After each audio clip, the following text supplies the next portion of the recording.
জাতীয়তাবাদী দলের স্থায়ী কমিটির অন্যতম সদস্য বাবু মহেশ্বর চন্দ্র রায় উপস্থিত আছেন বিশেষ অতিথি হিসেবে বাংলাদেশ জাতীয়তাবাদী দলের সিনিয়র যুগ্ম মহাসচিব অ্যাডভোকেট রুহুল কবির মিস্ত্রি সহ মঞ্চে উপবিষ্ট সকল জাতীয় নেতৃবৃন্দ, আমার সামনে উপস্থিত সকল নেতাকর্মী, আসসালামু আলাইকুম।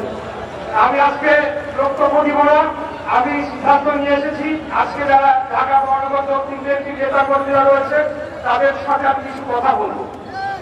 প্রিয় ভাইয়েরা, আপনারা জানেন যে আমাদের নেত্রী দেশনেত্রী বেগম খালেদা জিয়া আজকে বিশ্ব মাতৃ দিবস।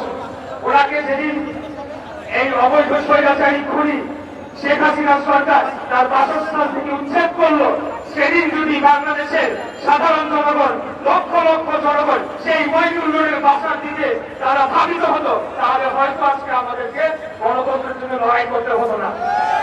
আজকে একজন অবৈধ ভাবে একজন বিচারপতি রায় দিয়ে যখন তত্ত্বাবধায়ক সরকার ব্যবস্থা বাতিল করলো, তখন বাংলাদেশের সাধারণ জনগণ লাখো লাখো জনগণ যদি সেই হাইকোর্টের সামনে অভিমুখে তারা পদযাত্রা করতো, তাহলে হয়তো আজকে আমাদেরকে এই অবস্থায় আসতে হতো না। আমি আপনাদেরকে শুধু এতটুকু বলতে চাই যে আওয়ামী লীগ তারা গণতন্ত্রে বিশ্বাস করে না। সেই 1975 সালে পাঠশাল প্রতিষ্ঠার মাধ্যমে তারা গণতন্ত্রকে হত্যা করেছিল, বাংলাদেশের মুক্তিযুদ্ধের চেতনাকে সম্পূর্ণভাবে ভুলুণ্ঠিত করেছিল এবং বাংলাদেশকে একটি দাস রাষ্ট্রে পরিণত করার চক্রান্ত বাস্তবায়ন শুরু করেছিল। আমি এই গত 4-5 মাস আগে আমাদের যে হরতাল অবরোধের কর্মসূচি, সেখানে আমার অনেক সহযোদ্ধারা আজকে আমাদের সাথে উপস্থিত আছেন, যাদেরকে সাথে নিয়ে আমি একটা জোনের দায়িত্বে আছি ঢাকা মহানগর দক্ষিণ বিএনপি। তাদেরকে নিয়ে কোনোভাবে গ্রেফতারি নিয়ে মিছিল, মিটিং, আন্দোলন, সংগ্রাম যতটুকু করার আমরা করেছি। আমি শুধু আপনাদের এতটুকুই বলবো যে আপনারা দেখেছেন যে কাপুরুষ ওবায়দুল কাদের সে এই পরিবারে পুলিশের পাহারা দিয়ে জনসমাবেশে করে সেখানে মঞ্চে দাঁড়িয়ে আঙ্গুল খুলে কুৎসিত ভাষায় বলেছিল কোথায় মির্জা ফখরুল, আর আমাদের পার্টি অফিসে তালা মারা, সেখানে ইলেকশন কমিশন এসে চিঠি দিয়ে যায়, চেয়ারের উপর রেখে যায়। এরকম তারা একটা বর্বর আচরণ করেছে রাজনৈতিক দল হিসেবে। আর বক্তব্য বাড়াবো না, আপনারা সকলেই জানেন কি আন্দোলন করতে হবে, কি কি করে এই স্বৈরাচারকে পতন করতে হবে। আমাদেরকে নতুন করে শেখাতে হবে না।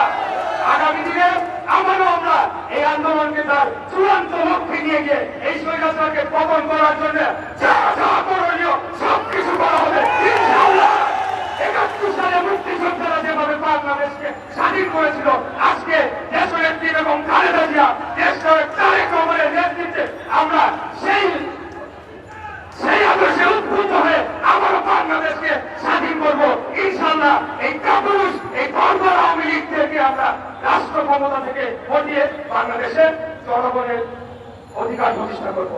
আমি আর বক্তব্য দীর্ঘায়িত না করে আগামী দিনের আন্দোলন সংগ্রাম লড়াইয়ে সর্বাত্মক ভাবে আপনাদের পাশে থাকার প্রতিজ্ঞা করে আমার বক্তব্য শেষ করছি।